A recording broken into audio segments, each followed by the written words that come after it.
In this video, I'm going to reveal the truth on food addiction. And some experts are not going to like what I have to say. It's controversial, but it will also set you up for absolute freedom and ease with your food. So be sure to stay till the end of this training. I'm going to make sure you break free of these addictive patterns with food and really are set for food freedom forever.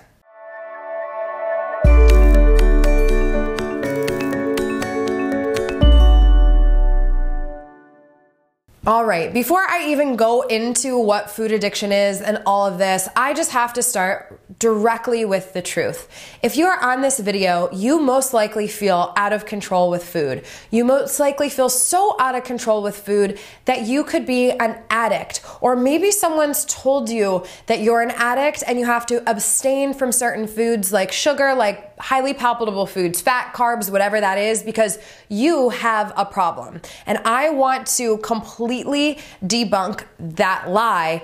You do not have a problem. You are not broken. You are not a food addict. You are not diseased and branded with this food addiction thing until the end of time. And you do not have to abstain from food to find freedom. That completely steals your power, makes you feel broken, and does not set you up for success. So just because someone's maybe told you that, or just because you feel out of control with food, does not mean that you are addicted, does not mean that you have a disease.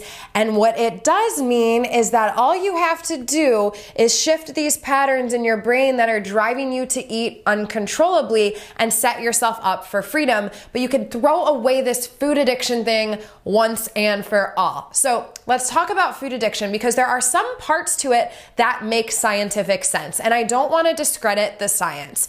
I am a neuroplasticity and brain science junkie.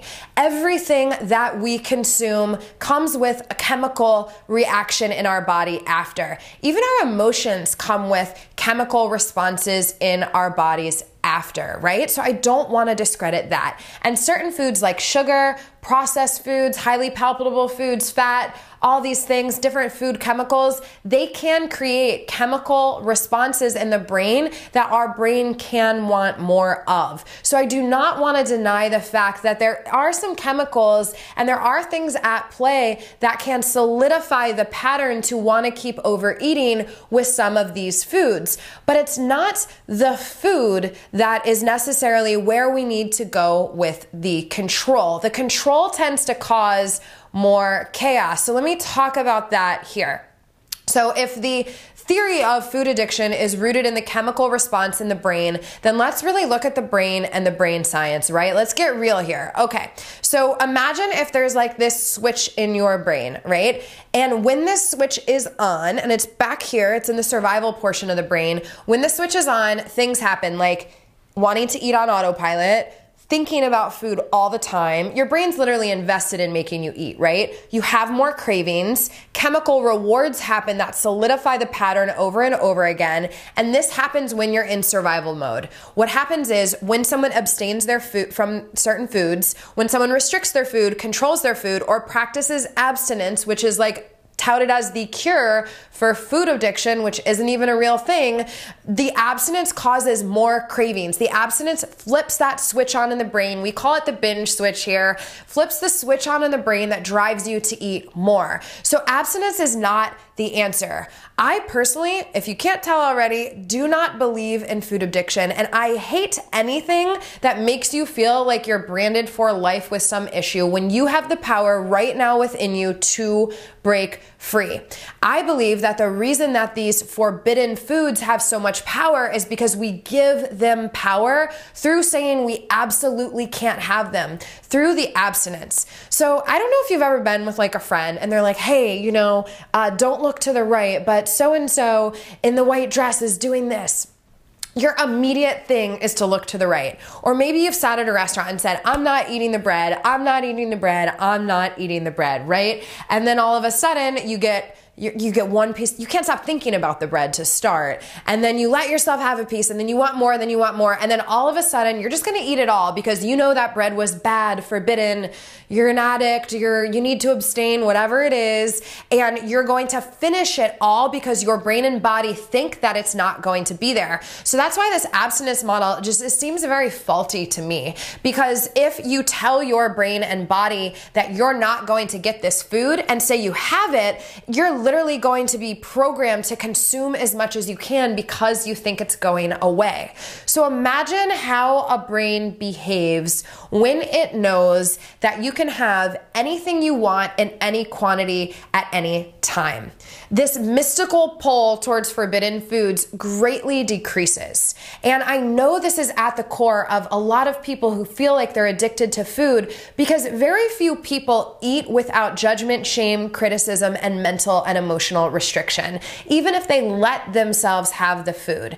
And physical restriction like abstinence, but also shame and judgment when you do allow yourself to eat certain things, trigger that switch in the brain that drive you to eat more. So once again, it's not that this chemical condition thing is the problem, right? This chemical condition or addiction, right? It is the fact that we give these foods so much power by restricting them so intensely.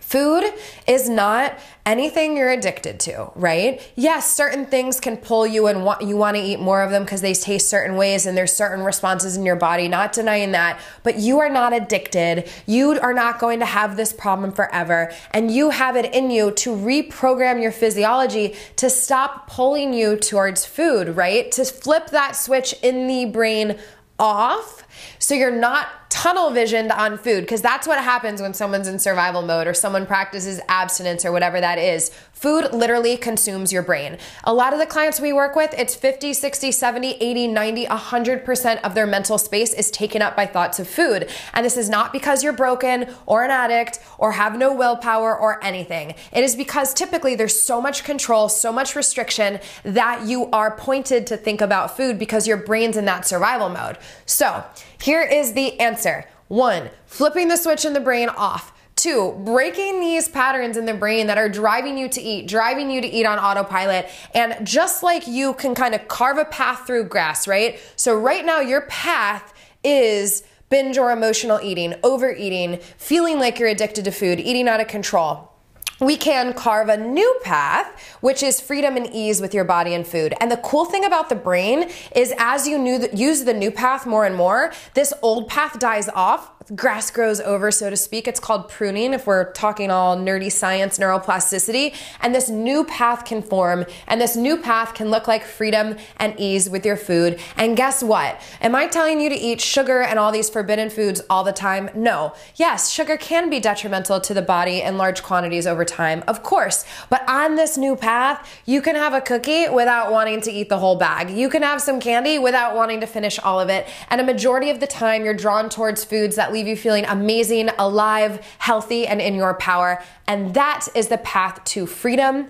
That is the path to ease and bliss. And that path doesn't look anything like white knuckling your food choices or forcing yourself away from certain foods till the end of time.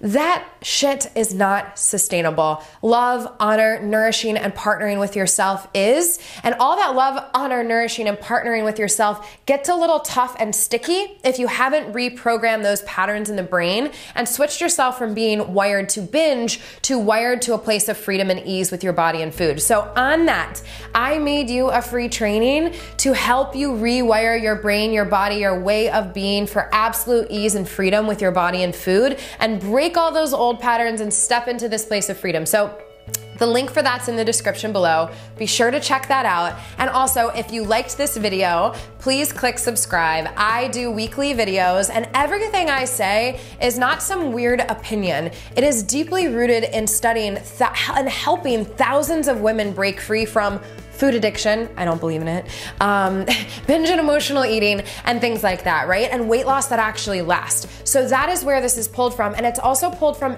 science, like actual actual studies of the brain deeply rooted in the science of behavior psychology, and it is legit. I've seen this stuff work over and over and over, and I am so against anything that feels you leaving less than the amazing, perfect human that you are, and anything that steals your power. And a stamp on you like food addiction takes you out of the driver's seat and puts a condition in charge of you, right? You are not a condition, you are not a disease, you are not an eating disorder. You are a sovereign being with power inside of you to really feel free with food. Right now, if you're feeling stuck, here's you in your power, and there's just a little wall. And we can take those bricks down one wall at a time so you can connect to you and your freedom, bliss, and ease and all that you are. So I hope this video encourages you.